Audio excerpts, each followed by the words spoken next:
All right, good evening and welcome to Figure It Out here at Calvary Chapel in Santa Barbara. Glad you're here. If it's your first time with us, welcome. And if you're watching on video for the first time, I'm Dr. Dave Newton. We've been doing Figure It Out here at the church since 1999 and on Monday nights since about 2010 or 2011. So we're currently in our fifth session of our new study on Bible prophecy. Has anything changed in the last 50 years?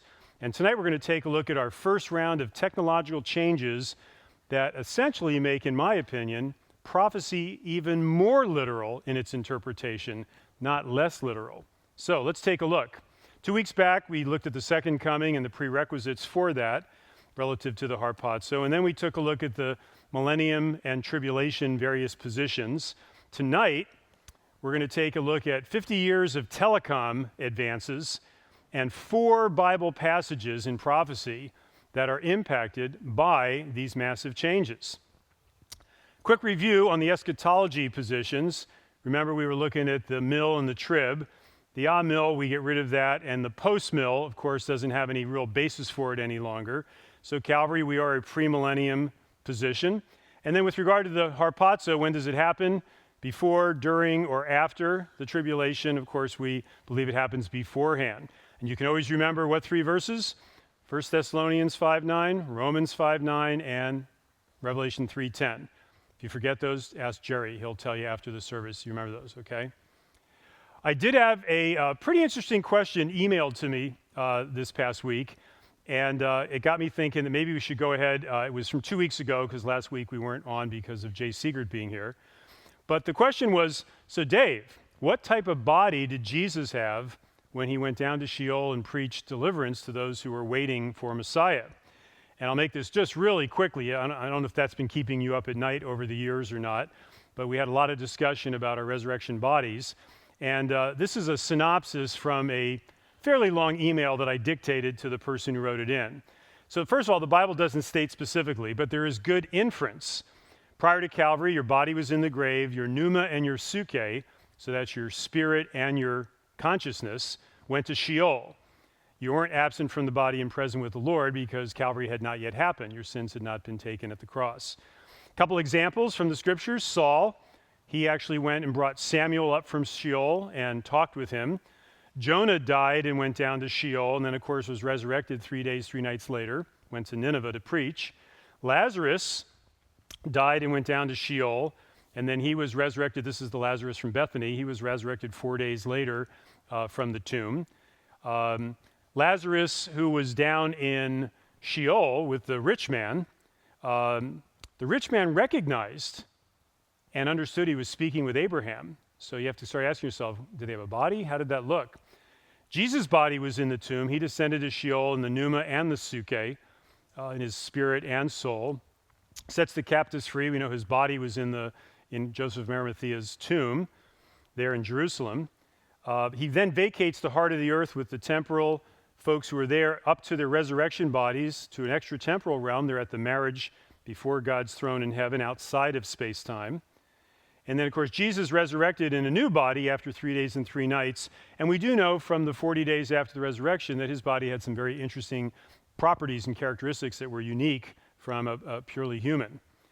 And the last comments I'll make on it, it seems that pre-Calvary, the protocol of physical death, going down to Sheol, that ended at the cross because now you're absent from the body and present with the Lord. Your body, your physical body, goes down, stays in the grave, decays, goes back to dirt. We've talked multiple times, God does not need your physical body to give you a resurrection body. The pneuma and the psyche are given, as the scripture said, the Greek word was monē, and it's given a new dwelling place designed specifically for eternity and outside space-time with these additional functional capabilities. But it does open up this door. We're not going to debate this tonight, but I thought I'd leave this with you you can kind of think about it. How do you explain then the death of the 2 witnesses during the tribulation? Because many Bible commentaries believe that it's Moses and Elijah. And if they're in their resurrection bodies, how can they be killed? Logical question, right? They're in these eternal bodies. Could be that the Lord simply allows their resurrection bodies to be killed, but my first comment is that seems inconsistent with why you have a resurrection body. The mortal, perishable, corruptible body is still subject to physical death, but they supposedly would not have one at this time. This would maybe perhaps then, we're not going to debate this tonight, but it could exclude Moses from being one of the two because he did die and God buried him on Mount Nebo. Whereas Elijah was taken up and the other person in the Old Testament who was taken up was Enoch, and he was the one that was preaching, the Lord is coming with his myriads and myriads. And so neither of them had a physical death, therefore they could in fact step out of the heavenly realm and into the time of the tribulation to be witnesses. They could be subject then to physical death and could step back in and be preaching during that time and then be resurrected and harpazoed up to heaven. So maybe that'll keep you up tonight, just thinking about that, okay? But I do try to answer all the questions that come in on email. If you do have anything, please always send it to me. Tonight we're going to look at, if you have your Bibles, you're going up to Daniel chapter 12, verse 4, some telecom advances in the last 50 years, and how they impact Bible prophecy. Daniel chapter 12, verse 4 says this, "But as for you, Daniel, specifically, imperative, I want you to conceal these words and seal up the book that you're writing." When? Until the end time. Many are going to go back and forth, but it's either but or and, depending how you interpret it, and knowledge will in time increase. So you could see it that, maybe at the time Daniel wrote it, there was no way of actually fully grasping and interpreting Daniel's prophecies. And yet, in the end time, linking there, that's when, prior to that, many will go back and forth what? Trying out different explanations, trying to figure it out. But knowledge will increase when you get to the end time. And maybe we're in the time when we have enough new knowledge we can understand these prophecies literally. Go ahead to verses 8, 9, and 10. I love this. Daniel openly says this after he's done with the prophecy. He says, "Now as for me, I heard, but I openly admit I could not understand. So I said," quote, "What will be the outcome of these events?" Think about it. Daniel's writing it and he openly admits, I don't understand the outcome. I do not understand this. The angel then said, "Go your way, Daniel, for these words are concealed and sealed up until the end time." That's consistent. "Many will be purged, purified, and refined, but the wicked will continue to act wickedly, and none of the wicked are ever going to understand this stuff. But those with insight will understand." And the inference there is those with spiritual insight from the Holy Spirit would do so. So most Daniel commentaries use the term many when it says go back and forth or to and fro. The Hebrew can either be many will diligently investigate this, many will pore over or scrutinize from end to end going through these passages. But then in the end time, this hidden knowledge from Daniel's era is going to be fully revealed in the end time. So there can be a case made for the fact that we're now living in an era where a lot of these prophecies can be in fact understood literally.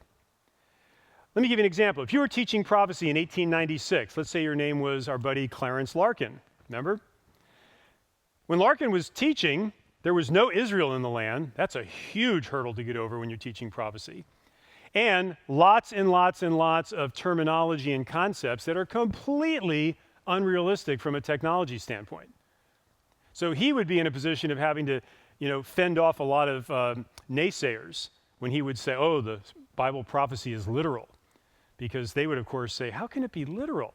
There's no way. Israel's not in the land. Israel will never be in the land again. And on top of that, look at some of these statements. We're going to look at 4 of them tonight. Then you get to 1906, 1916, 1936. Israel's still not in the land, and these same concepts, people are just kind of going, first of all, Israel's not in the land. They're a requirement to go through all this end time stuff. And so much of these passages require a more allegorical or metaphorical interpretation because you can't interpret them literally. There's no way technologically to do this stuff. 1956, 1966, 1976, one of the two is now what? Happened. Israel's now in the land post-1948. So if you're teaching in 56, 66, or 76, when Calvary started in 1976 here in Santa Barbara, Israel is in the land now. But look on the right side. There's still lots and lots of difficulties with these 4 passages we're going to look at tonight because there's really no way to interpret them literally because the technology doesn't exist. How about teaching today? in October 2025. We're clearly now in the end time because we have what? Israel in the land, and I can show you tonight that these first four that we're going to look at can now all literally be fulfilled. That the technology necessary to make them happen is not science fiction, it's not metaphor or allegory, it's common everyday technology we live with right now. See, Daniel chapter 12, verse 4 said, many have and continue to go back and forth. On the one hand, that could allude to what? The debate, right? It could be this, it could be that, it could be this, trying to figure out how to interpret that stuff, trying to understand. But there's even some commentators I've read over the decades who said, many will go back and forth actually refers to global technology advances that allow for commonplace advanced travel around the globe. See, back at the times when these were written in the 6th century, 5th century BC, travel was by horse or walking or ships, and those ships were pretty much just around the Mediterranean and stuff, nothing transatlantic, trans-Indian Ocean, trans-Pacific. And so it is interesting, I thought this is interesting. If it was 1926, 100 years ago, if you wanted to go from Singapore to California, it would be 7,700 nautical miles across the vast expanse and, of course, massive risk of sailing the Pacific Ocean. And it would take you 74 days. Think about that for a moment. If you left right now, you would arrive sometime in early January, mid-January. Think about that. But I've been to the Southeast Asia many times to teach on the business side of things. Most recently last fall, I was in Malaysia and Singapore and Brunei.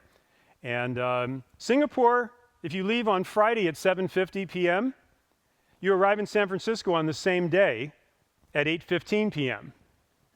Of course, it took you 15 hours and 25 minutes to do the flight, but in terms of time zones and things like that, you actually arrive only about 25 minutes after you left on the same evening.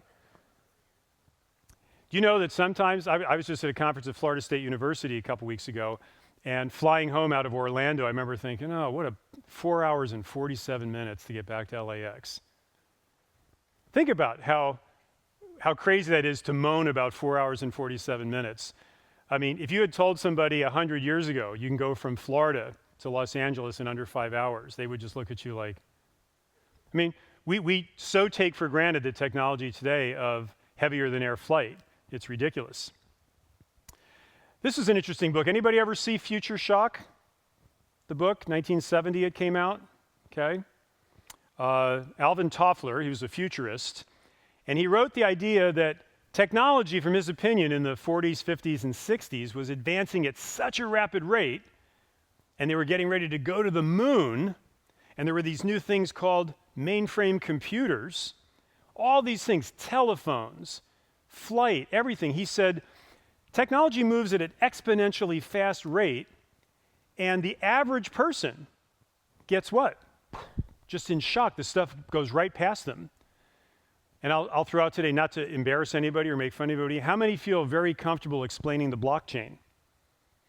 How many of you feel very comfortable explaining fintech using distributed ledger technology or quantum computing or edge computing? Okay. How many of you know exactly how your cell phone works, right? Oh, it's a magic box, right?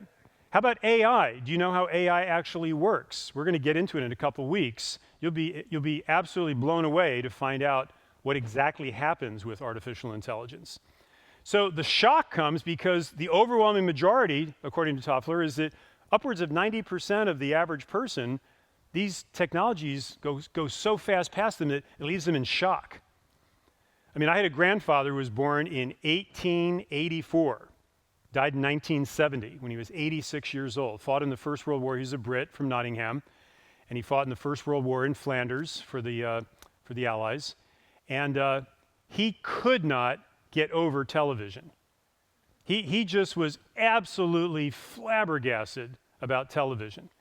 Even as a young boy going down to Philadelphia to visit him in the 1960s, he just didn't understand what was going on, how that even works.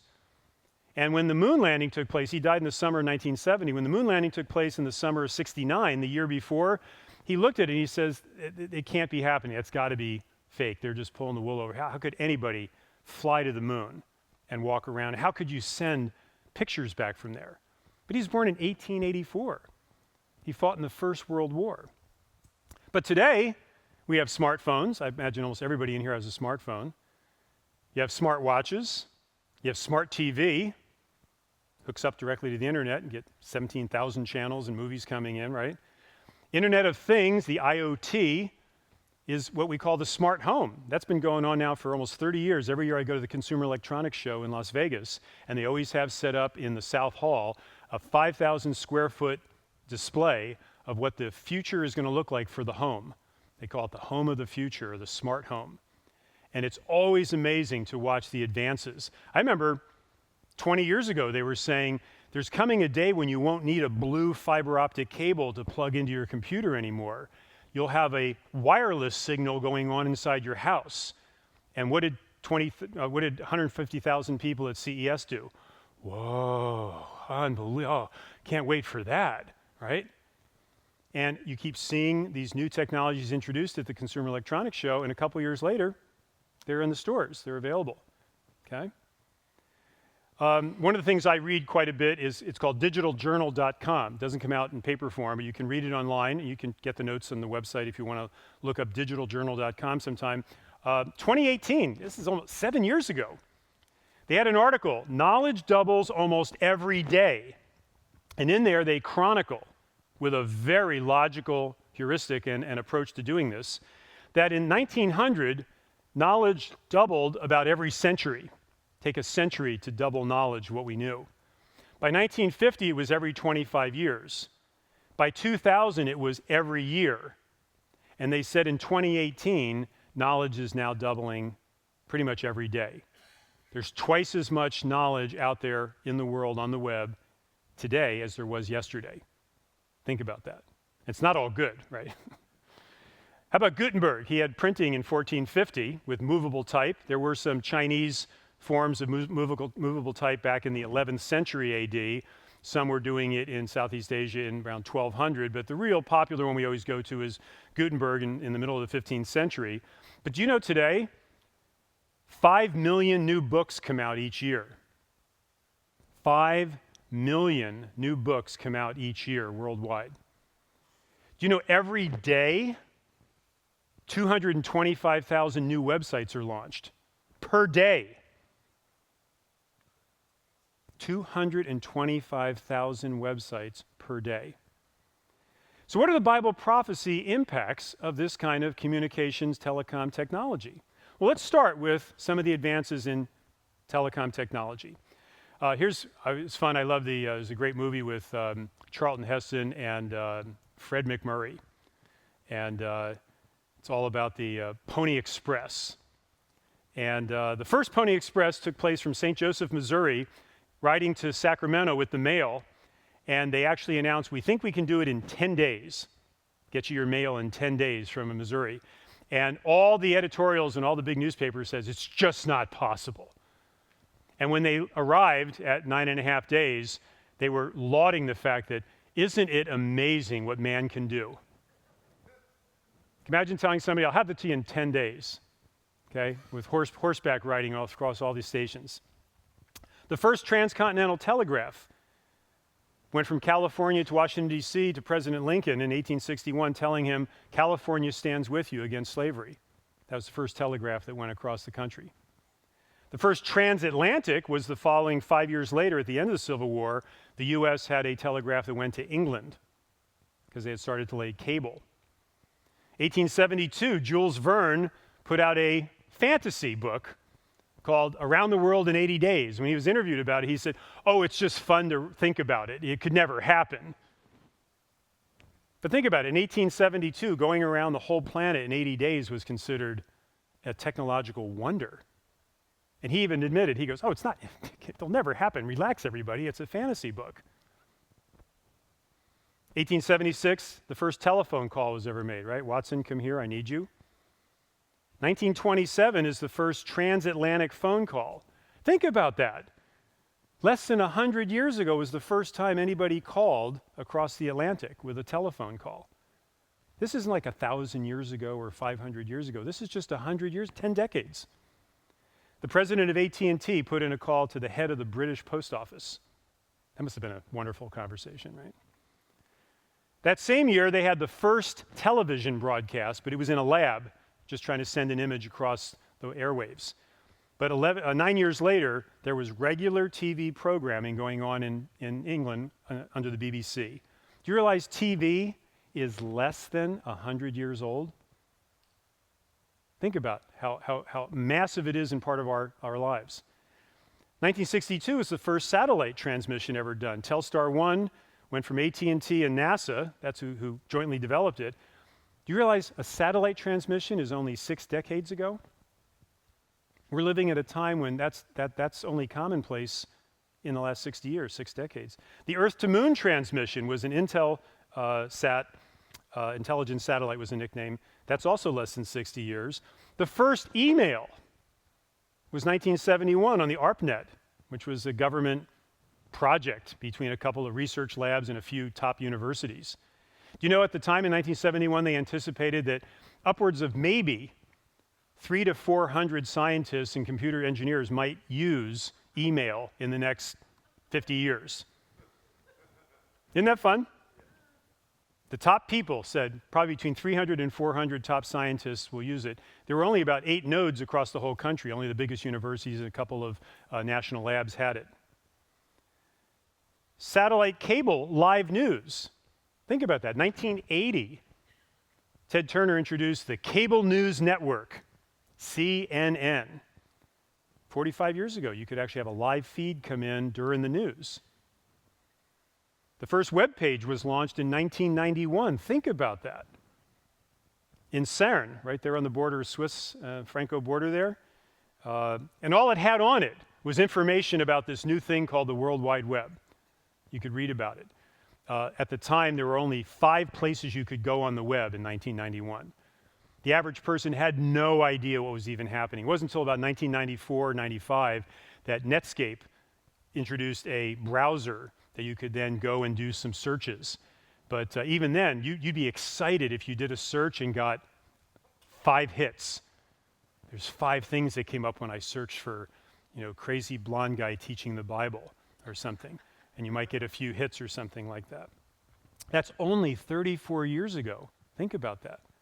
The smartphone is only 2007 June. That's when the iPhone came out. Prior to that, they were all flip phones, right? The iPhone from Apple, just 18 years ago. You're going to see in a moment, there are now estimated 7.3 billion smartphones on the planet. Think about that. So here's telecom techs 1976 to 2025. Everything back in 76, 77, 80s, it was all wires, everything. Today, everything is wireless. I always think it's great if you ever watch the comedy show The Office. 2 of the folks who work in the office go on a honeymoon, and they go to this one guy who owns a beet farm. And while they're there, they say, he says, "I'd like to announce that your guest suite on the 2nd floor is wireless, but don't worry, we'll have the wires back in soon." So I think that's a good line. But look at the stuff that has become commonplace now. This was all developed in labs. Broadband, microwave relay, 5G, all the different processor speeds we're going to take a look at, fixed wireless access, which is huge right now, FWA. Our own UCSB, one of the top research universities in America, jointly developed with Peking University a new 6G chip. 6G is not going to be a little faster than 5G. It's going to be 10,000 times faster. See, 6G isn't, we were at 4G, and then it was 4G LTE. LTE is long-term evolution. Then waiting on 5G. 5G just means 5th generation. It doesn't mean that it's one better or twice as fast or something. It's just the 5th generation. What they're working on now, and UCSB jointly developed this with Peking University, a 6G chip that is 10,000 times faster than 5G. Some of us look and say, how could you be 10,000 times? Does that, my finger gets closer and closer to the button, and as it starts to make contact, everything's instantaneous? Yeah, pretty much, absolutely. Here's a favorite read of mine. Anybody know the author George Gilder? See, there's another thing you got to get up to date on, okay? So got to read George Gilder. So Gilder came out with this book in 1990. This book is 35 years old. and it was called Life After Television. And the reason it was called that is because television, back in how we understood it, was what? It's a box, and it has ears on top with the antenna.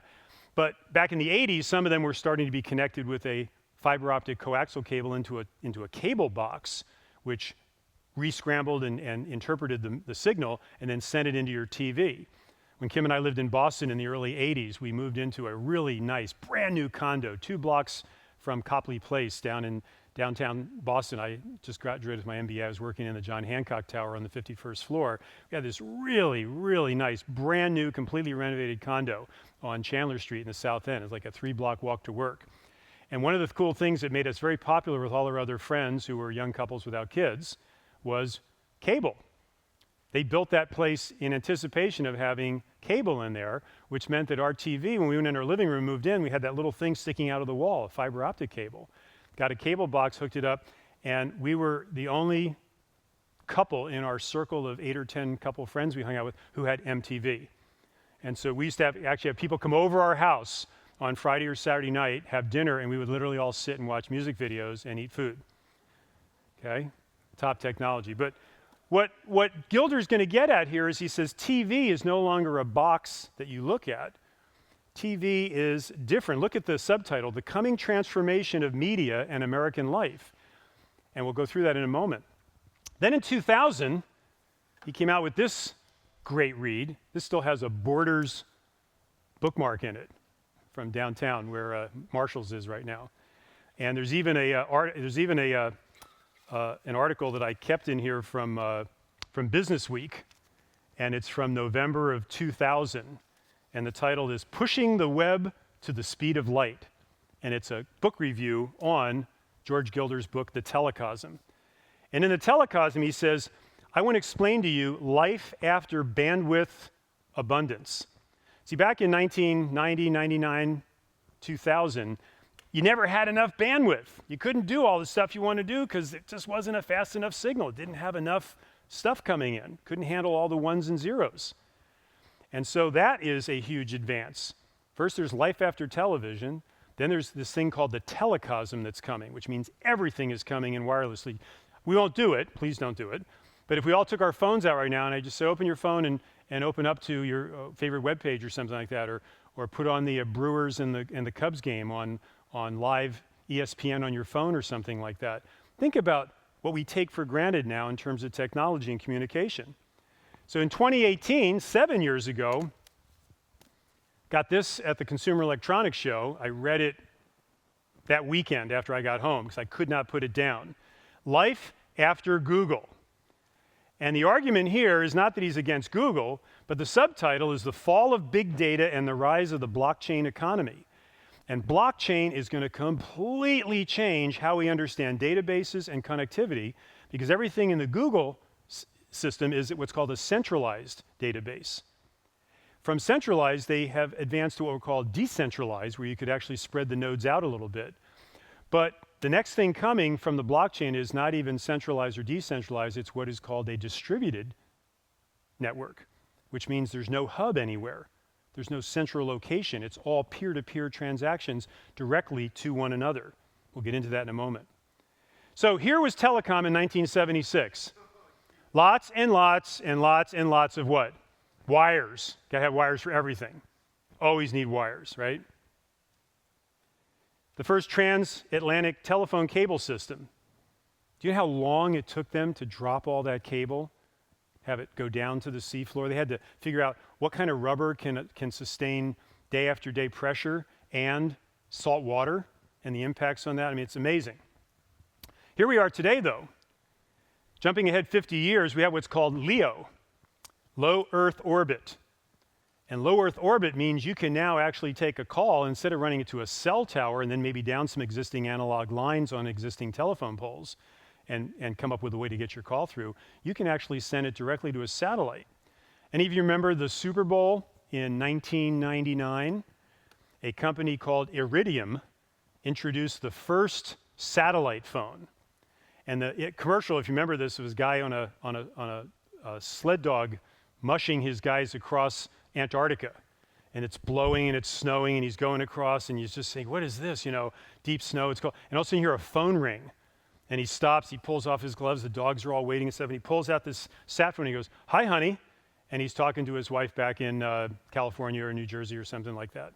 And the idea was that that's what's coming. Iridium is going to have these satellite phones where your phone bounces off a satellite, low Earth orbit. So the Telecom introduced this massive, massive, massive bandwidth and speed. One of the newest things coming out, notice these two logos look very similar, don't they? Starlink and SpaceX are both the product of Elon Musk. And Starlink is now we're going to have satellite internet. So right now you get your internet either through a 5G wireless, or you have how many of you still have coax cable with a fiber optic cable coming into your house into a modem, and the modem then goes into a router, and the router goes out to the house, you know. That technology, which was so cool in the late 90s, early 2000s, is today considered to be absolutely archaic. Because everything now is you have a little box, you plug it in the wall, 5G comes into it, has a router built in, it spreads the 5G signal around your house. Think about that. The first prophecy we're going to look at, Daniel 9:27, 11:31, and 12:1, all speak about this thing called the abomination of desolation in the holy place in Jerusalem.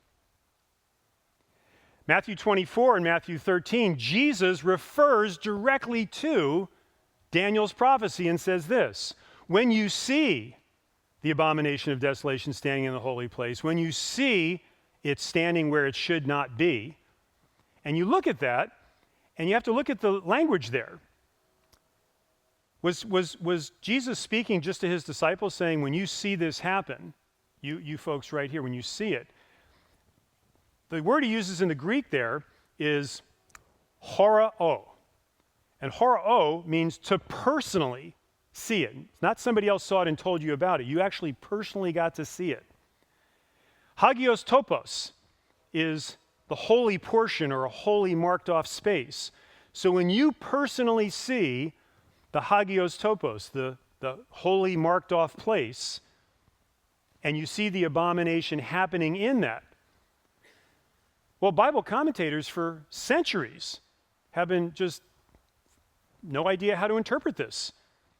1776, 1876, 1926, no logical way a person could see this happen.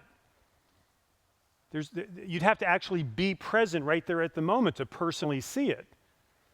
What's the best case? They said, well, maybe word of mouth. People started telling about what happened when the Antichrist goes into this naos, or this holy place, and he declares himself to be God.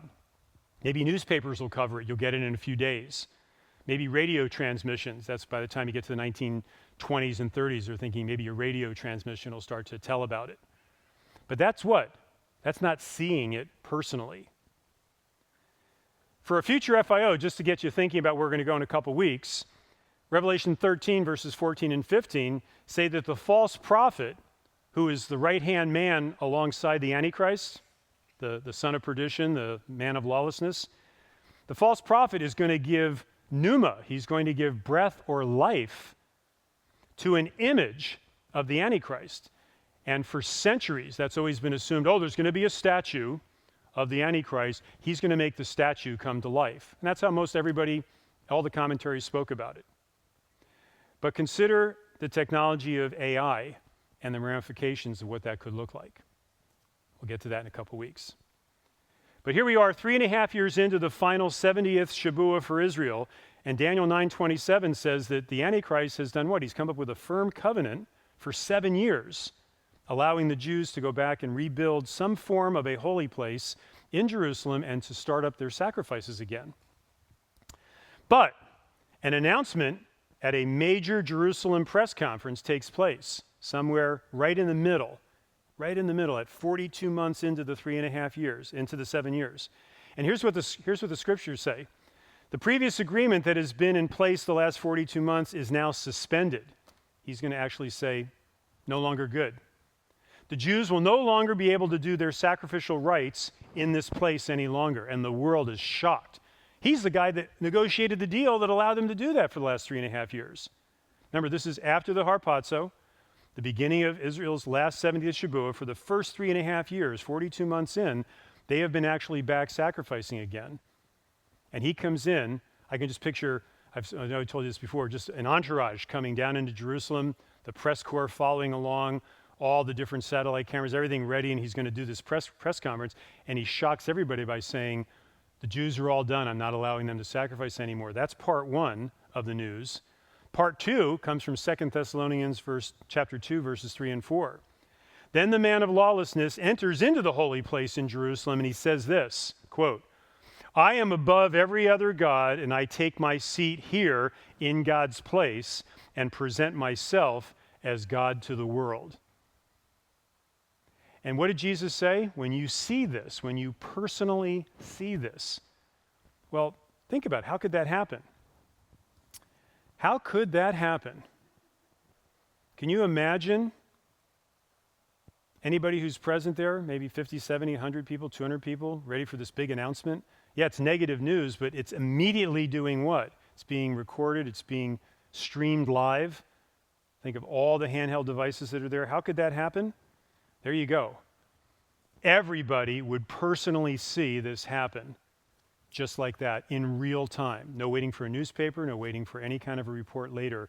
People would watch it in real time. Just turn on FaceTime, turn your phone around, and you would literally have everybody on your network. There's 8.2 billion people on our planet. Here's most recent data from 2024. Active smartphone users by country. China has a little over a billion smartphone users. See the United States in there, we're right in around 340 million, almost exactly equal to our population. Bank MyCell, Statista.com, and Ericsson Data Reportal are all three places I went and checked to get an idea. What are we looking at 2024, 2025? They all say 7.2 to 7.4 billion smartphones on the planet. How quickly could the Antichrist in the holy place declaring himself, how quickly could that disseminate across the whole globe so that what? Every person would see it in real time happening. See, Gilder said, this is television as we all know it. That's a pretty nice TV, isn't it? It's got a wood cabinet, it's Sony, it's color, it's a Sony Trinitron, okay? You no longer have to do the little buttons to change remember you had to get the flesh tones just right, okay, and everything, okay? But he envisioned this. It's going to, TV as we know, it's not going to be a box anymore. Television is going to be wherever you want it to be. That's what he talked about in the book. And when I read this in 1990, I was thinking about what kind of speeds would you have to be able to do that? And you mean TVs aren't going to be a thing you buy a TV, you know? Well, these flat screen TVs are smart. Your computer could have TV. Your tablet could have TV. Your phone can have live TV. In fact, your watch can have live TV. All you need is a screen. And he talked about that 35 years ago and said it's going to completely change and transform media and American life as we know it. Again, back to these low Earth orbits, this is the way the signal gets transmitted around the globe. The second prophecy, that has telecom interaction. Open your Bibles to Revelation chapter 11. If you read through that, it's the account of the two witnesses. And they are there for 1,260 days, the first 3.5 years into the tribulation. They are preaching. This takes place after the abomination, during the tribulation. And they are pronouncing the gospel. So even as the Lord is going through his judgment on the earth, he actually has two witnesses in Jerusalem. And do you think that their message is going out around the globe? Think about it. Then what happens is this takes place. The Lord says when they're all done with their final message, he allows the two of them to be killed. And verse 9 says, those from all the peoples and tribes and tongues and nations will look at their dead bodies for 3.5 days. Again, Bible commentaries, all kinds of teachers and theologians and scholars for centuries just said, how could the whole world, how could every people, tribe, tongue, and nation, that's the same language John uses to do what? Talk about those in front of the throne at the marriage. How could they all see their dead bodies for 3.5 years? He must be thinking figuratively, or they're, word of mouth or something like that. Well, here's the terms in the Greek. These people, tribes, tongues, and nations, we've seen this before. The people is laos in the Greek, which is those from the same population, like a same nation. The phyle, which is like our word phylum in biology for coding and classification of types, those who are within the same type of group within a national organization. The same glossa, which is spoken languages. Every glossa, every language will see it. And every ethnos, which is ethnicity, or your genetics, your DNA, what makes you, what your race is. They will see with your own eyes. The term is blepho in the Greek, and blero rather, and you're going to actually see this blepo. Every person is going to see it instantaneously in real time. Every person of every population, every subgroup within a nation, every spoken language, every ethnic background. And you could see how they used to say, they used to have debates. How could we possibly interpret the Bible on this one? What do you think he means by that? It's got to be allegory. And they used to always say things like, this can't be literal, right? You can't go around the world in 80 days, right? That's just fantasy. You can't get a letter from St. Joseph, Missouri over to Sacramento in 10 days. Come on, that's not possible, right?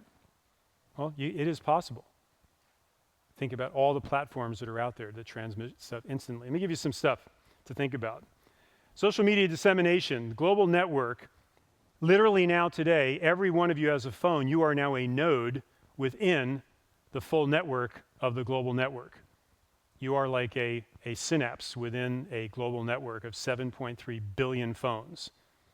And if you're sitting here tonight thinking your phone is protected, keep telling yourself that. Maybe you'll sleep well at night. Okay, you either have a phone or you don't have a phone, but there's no way to have a phone and not be completely subject to all kinds of people checking in on everything. Back in 1995, Westmont, where I taught, the IT department said, we're going to try to set up one of the first teleconference systems so that you as a faculty member could go to the library and sit in a cool little studio and have a live meeting with somebody in Pennsylvania or in New York or something like that. The only problem is it kind of just jutted a little bit because the technology was only 20 to 22 frames per second. And you get a little bit of that stutter when you see the thing kind of not work exactly. It looks like you're under a strobe light, okay? But by 2025, we'd gone through all the permutations. It was probably around 2005, 2006, 60 to 70 frames per second became commonplace because the speeds of the chips and the broadband was wide enough to do that. And now you could have seamless. I mean, you realize right now I can pick up the phone, contact one of my colleagues in London, and have a FaceTime call with them. Hey, John, how you doing? Hey, David, what's going on? And we can just talk to each other. That is science fiction from what? 1,000 years ago? No, that's science fiction from 20 years ago. That's science fiction from 15 years ago. Streaming versus downloads. See, we had certain speeds where you could do what? If you didn't mind leaving your computer for about an hour and a half, it could download a movie. You could watch it later. You have to store it on your hard drive somewhere. But today we have speeds that are fast enough, you can just do what? Start watching it live as it comes in at 67 frames per second. Think about that. The speeds. 1995, we had a modem in our house. I was super high tech, okay? And you'd dial up on AOL, remember the funny sound it made and everything like that, okay? Maybe you find a number somewhere in there that you can connect to. Remember all the available numbers, okay? And that was 30 kilobytes. Kilobytes, that's 1,000 bits per second, kilobits per second. But then you get up to 3 megabits per second with DSL, 10 megabits per second with a cable, that's like 2005. 20 megabits, 2022 or so, about 10 years ago. Today in my house, if I hold up my little iPhone and I go check my speed in my house right now, it averages between 375 and 425 megabits per second. That means there's enough bandwidth flowing through the house. It says I could operate 15 phones all on the web at the same time, 4 smart TVs all watching a separate movie at the same time. That's how much bandwidth that is. There are places right now, Singapore has the fastest 5G in the world. If you go there and you're traveling around, you see 5G come up on your phone. T-Mobile, what's nice is you're automatically on their system when you land. And that's running at about 520 megabits. And in Dubai, it runs, in the United Arab Emirates, it runs at about 640 megabits. Just picture what that speed is like. Some of you are saying, I still have one of those dial-up modems with my landline at home, right? You know you could actually still do that, but boy, that's slow. Do you know the speed of light is 186,000 miles a second? That's 8 times around the Earth in 1 second. So you've gone around the Earth 8 times. Think about that. Turning off these zeros and ones, these on and off switches in the binary code, flowing over these chips. The chips today are at 3.5 gigahertz. Do you realize what that means? I like the sound of gigahertz. I don't know what it means, but it's a cool word, right? Now, it's 3.5 billion instructions per second. You can't even possibly fathom that in your mind, 3.5 billion in 1 second. Let me give you a couple examples. Lionel Messi, you know, the guy from Argentina who plays in the World Cup and he now plays for Miami in the Major Soccer League. In 2022, his Instagram post celebrating the World Cup victory got 10 million likes in 39 minutes. And although that's impressive, that's not even that big because not everybody follows Lionel Messi, right? What if the news of the 2 witnesses' death in Jerusalem went out in the same way through 600 to 700, 800 megabits? Maybe in the future it's even going to be in excess of 1,000 megabits, okay? Going to gigabits is what's coming next. You could get to 500 million people, 500 million. In today's terms, that'd be 1 out of every 16 people on the planet could know about it in just a few minutes and watch it live. Live streaming real-time video all across the globe. See, social media dissemination. 1976, if you were teaching Bible prophecy down at Calvary Costa Mesa or somewhere else, these passages gave you trouble. You had to try to figure out some way to explain, is this literal? Can you see the trouble with some of these? Computers started off with what's called 8-bit technology. That means every byte, B-Y-T-E, which is a piece of information, had 8 bits. So there were 8 of them, could be a 0 or a 1. Think of all the combinations of zeros and ones that you can fit in 8 slots. Then went to 16-bit, then 32-bit, and now 64-bit chips. And 64-bit chips per byte means that you can pretty much program anything. Sound, music of any kind, you can do any kind of film. Anything can now be converted into bytes today. Back in 1980, Intel had a computer, the 8088 chip, which was the first chip that was going to go into the new IBM PC that came out in 1982. It was running at 4.77 megahertz. Okay, think about that, how slow that is. By 1985, the 32-bit chip was out. 1991, the 64-bit chip was out at Silicon Graphics. 1995, remember the Intel Pentium chip introduced at the Super Bowl? It's running at 200 megahertz. I just got done telling you what, we're now at 3.5 gigahertz. Okay, this is 200 megahertz. Intel Pentium 2 was the first to break into the gigahertz realm. That was 25 years ago. 15 years ago, Intel and AMD both introduced the 3.3 gig chip, and in 2020, the Intel Core i9 came out at 5.3 gigahertz. But most computers for average people like you and I don't have that kind of speed in our computers yet. Let's say today there's 8.2 billion people on the planet, and you're thinking of Bible prophecy, thinking about these little tiny devices that you hold in your hand, and the amount of energy they're using and the technology that's going on inside them in terms of chip speed and ability to process data. Give you a couple other things. Newsmax right now has 20 million people following them daily. 20 million Americans follow them daily. But even worse, Fox News,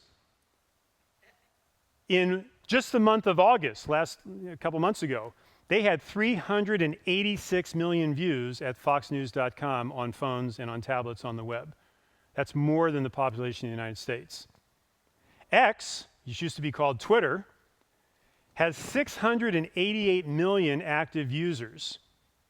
Do you realize that's almost 1 out of 9 people on the planet has an X account? Stop and ponder that for a moment. We just saw Chad up here on Sunday morning getting ready to go back to Papua New Guinea and translate the Bible for the Malampali people, right? But we're talking about a planet that right now has almost 1 in 9 people on the planet have an X account. I'm not going to ask you to raise your hands if you have a Twitter, formerly Twitter, or a current X account, okay? You know the soccer player Cristiano Ronaldo, right? He has over 1 billion followers on his combined social media. Ponder that for a moment. There's 8.2 billion people on the planet. He has 1 billion people following him. It means anytime he says something on anything and posts it, within a half hour, upwards of 1 billion people got to hear what Cristiano Ronaldo said about something, right? A soccer player. Baby shark dance. This wasn't around when my kids were little, but now that I have 12 grandchildren, I'm very aware of who Baby Shark Dance is. 16.3 billion views on YouTube. Baby shark, shark, shark, baby shark. It's annoying. Oh no, I'm not going to, believe me. I think of anything else but that. I tell you, if I was an enemy combatant, you put me in a room, play that for 5 minutes, I'd tell you everything you want to know. How about Wheels on the Bus by Cocomelon? Some of you are saying, I don't know what either of those are, but there's Cocomelon. 8.2 billion views of a little cartoon singing The Wheels on the Bus Go Round and Round. Do you know how many moms and grandparents turn that on in cars to get everybody to sit still? Do you want to watch Cocomelon? Okay, you have to do that, okay? We're talking, I'm just giving you some sense of where the technology has come from. And this is not technology that has been around for hundreds of years. Most of this stuff is all within the last 8 to 10 years. The speed with which the advancements, remember the article I showed you, new knowledge is now, as of 2018, from digitaljournal.com, new knowledge is now doubling every what? Every day. Here's our third prophecy that's impacted by telecom. Revelation 13:3, the Antichrist has a seemingly fatal head wound that is healed, and the entire world is amazed, and they followed after him. Well, in the Greek, the term the entire earth is holos gae. And holos means the entirety with nothing left out. There's a lot of words you could use for all. This is the entirety with nothing left out. And gae is like Gaia in the Latin. That's the entire earth with nothing left out was amazed. And the term amazed there is thamazo. And it means to marvel at or watch with admiration. You could read that as what? The entire, without any exception, of planet Earth marveled and watched with admiration. And then the interesting term, I just think this is funny. I don't think, maybe it is true. When I always read, they were amazed at his seeming resurrection from this head wound, they followed after him. We've always interpreted that in Bible prophecy to mean what? That everybody then gave their allegiance to the beast, right? To the Antichrist. But isn't it interesting the term they use? From that point on, they followed him. Isn't that a social media term? Hey, are you following me? Hey, do you follow that guy? Do you follow him? Again, how should we interpret what the Bible means by this? Well, 100 years ago, 50 years ago, 1976, 1986, 40 years ago? The charismatic global leader has seemingly a fatal head wound, but miraculously is healed. The entire earth was amazed. And the question had to be, how could the entire planet marvel at this? And then they followed after him.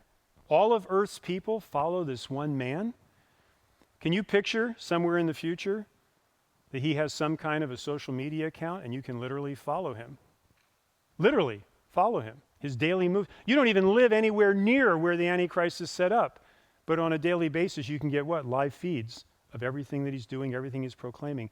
Instantaneously, real time, all across the globe in seconds. That is literal. It can happen literally. Could billions of people begin, quote unquote, following all the daily posts and news commentaries related to this? Absolutely they could. And number 4, we'll close with this. Mathew 24:14. The gospel of the kingdom will be preached in the entire world as a testimony to who? All nations. And then the end will come. Here's the Greek. Holos.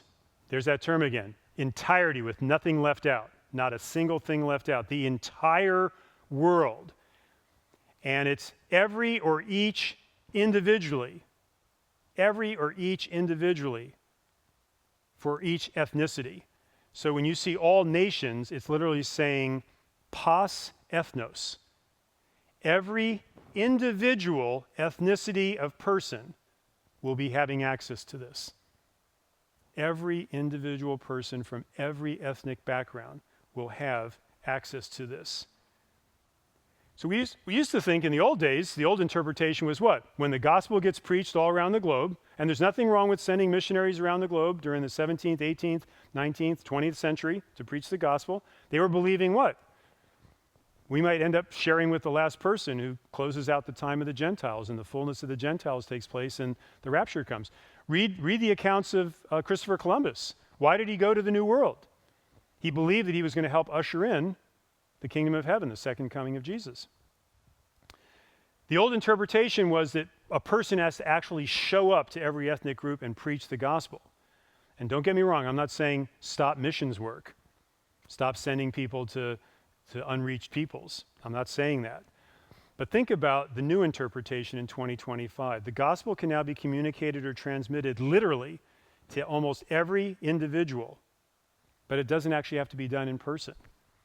There are so many technologies by which do you have any idea how the gospel is getting into the country of Iran today?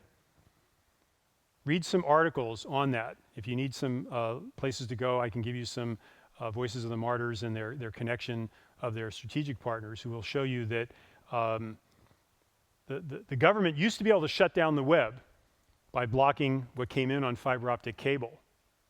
But now everything comes in what? Wirelessly through the airwaves on 5G. And the Iranian young people, remember right now, 38 years old and under is 70% of the population of Iran. 38 and under is 70% of the population. They are getting access to Billy Graham, to Greg Laurie, to you name it. All kinds of teachers and preachers, and they have access to just about everything because you can't control it any longer because it's coming in wirelessly. Gospel can now be communicated literally. So has anything changed in the last 50 years? Absolutely, incredibly, yes. In fact, I'm going to make the argument that from 76 to 86, yeah, there was some changes going on. 86 to 96, yeah, we went from the big hype of the microcomputer era to the internet era. Remember the dot-com era? It's amazing to think that there are people we walk around with here at our church who were born after 9/11. They have only known, Gen Z has only known. Remember the smartphone came out in 07. By the time they got to junior high in the 20 teens, how impressed were they with a smartphone? It's like a toaster. It's like a blender. It's like an electric toothbrush. Everybody has one. If it breaks, what do? Let's get another one. Are you marveling at the technology? No, it's pretty much every day. Pretty ordinary. That's what happens for the 30 years I taught change and innovation, both at Pepperdine and at Westmont. We always looked at the fact that stuff that's a brand new cutting edge innovation on one day, in a few years becomes what? Commonplace. And in a couple years after that becomes what? Obsolete. No one uses it anymore. How many of you have a Discman?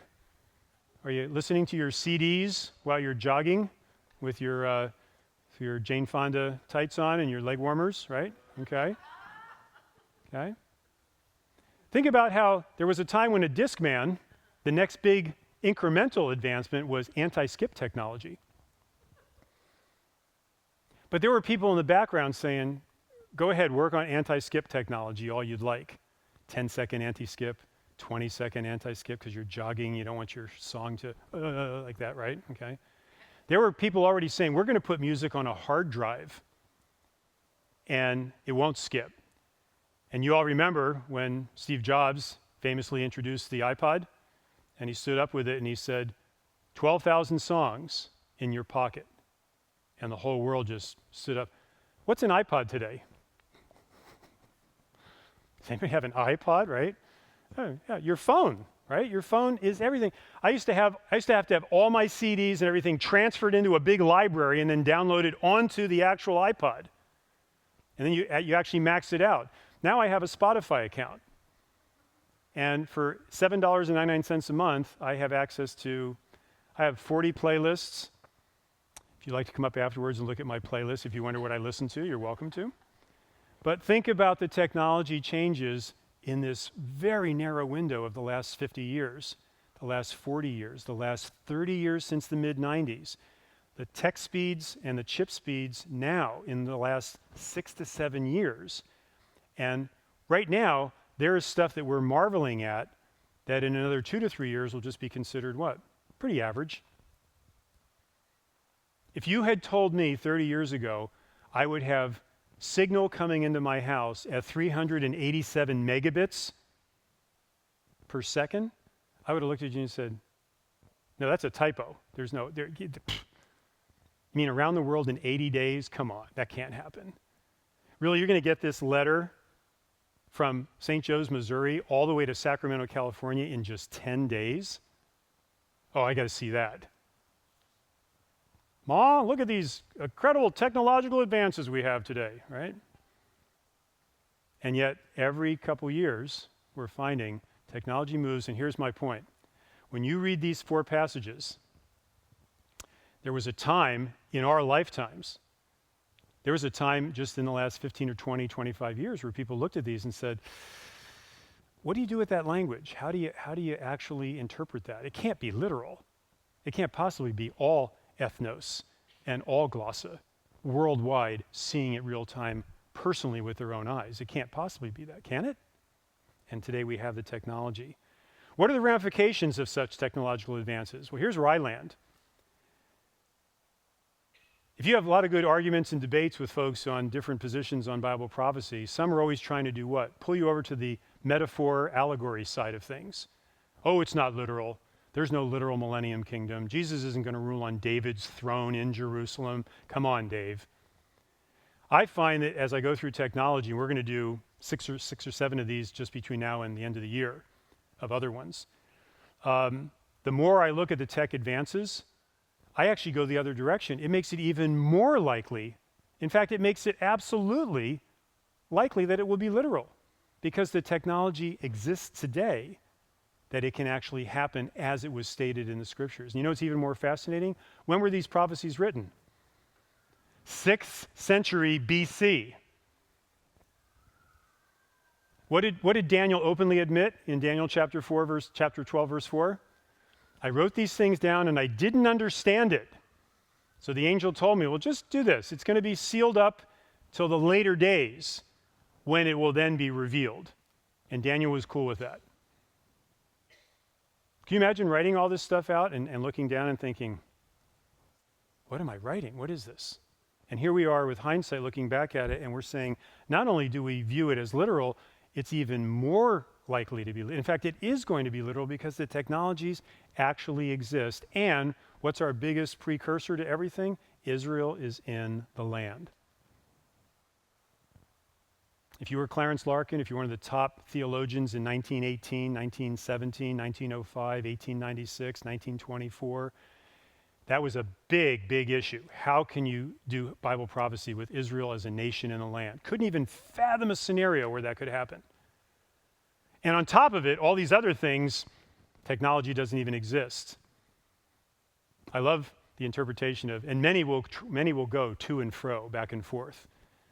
And think about that. You can leave Singapore at 7:50 p.m. on a Friday night, and you can land at LAX at 8:15 on the same day. And you've only been on the plane for 15 hours and 22 minutes. And yet you're complaining what? I hate these long flights. You just went from Singapore across the entire Pacific and landed in Los Angeles in 15 hours. 2 other articles you can take a look at on the web sometime. These are all public out there if you do a search for them. They're both from 2019, pre-COVID. One is from the New York Times, Why You Can No Longer Get Lost in the Crowd. And it's all about the advent and advances of CCTV, closed-circuit television. How many of you watched a good Born Identity or some kind of SEAL team movie or something like that, and they really quickly jump right onto the CCTV and they start tracking people through the train station and where they got to next and everything like that. Facial recognition. And technology isn't a force for liberation after all. So says the Wall Street Journal in April 2019. The technology has always been viewed as it's going to be something that frees us up. It's going to be something that liberates us. I would ask right now, how many of you would put your phones in a box up here and pick them up next Monday? Some of you are going like, what? Right? How many of you say, oh my gosh, I'm down to 20%? Anybody know where I can plug in and charge up, right? Okay. Isn't that amazing? Okay. Now some of you might be saying, put the box there, Dave, I'll bring them all in, right? Okay. We have a policy at home when the family all comes over for Thanksgiving or Christmas or 4th of July or something like that, there's a basket on the front. Can you please put all your phones in there while we at least eat dinner? I was with one of my grandkids one time, and we were at the zoo looking at the leopard walking in front of the glass. It was pretty amazing watching him walk back and forth. And I thought I'd take a quick shot with the 3 kids standing like right an inch away behind the glass watching him. And as I was doing it, they say, what are you doing? I said, I'm taking a shot of how close the leopard is. And they said, can I see? And I felt like saying, the leopard's right there. You can watch it with your own eyes. You don't have to watch it through your grandfather's phone. What are you taking right there? The same thing you're doing right now. You're looking at the leopard through the glass. And they go, I want to see it on the phone. Next up, we've done telecom tech. Next, we're going to do financial economics technology. What have the changes been 1976 to today, 50 years since Calvary Santa Barbara started back in September of 1976? You will be amazed at what we call fintech, financial technology.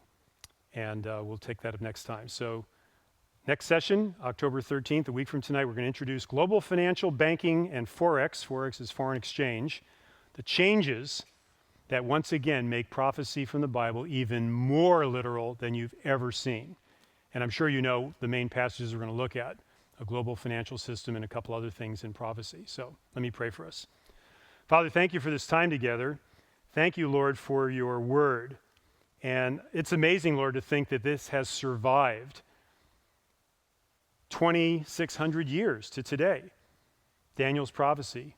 It's survived almost 2,000 years since John wrote the Revelation, the Apocalypse, on the island of Patmos in the 90s of the first century.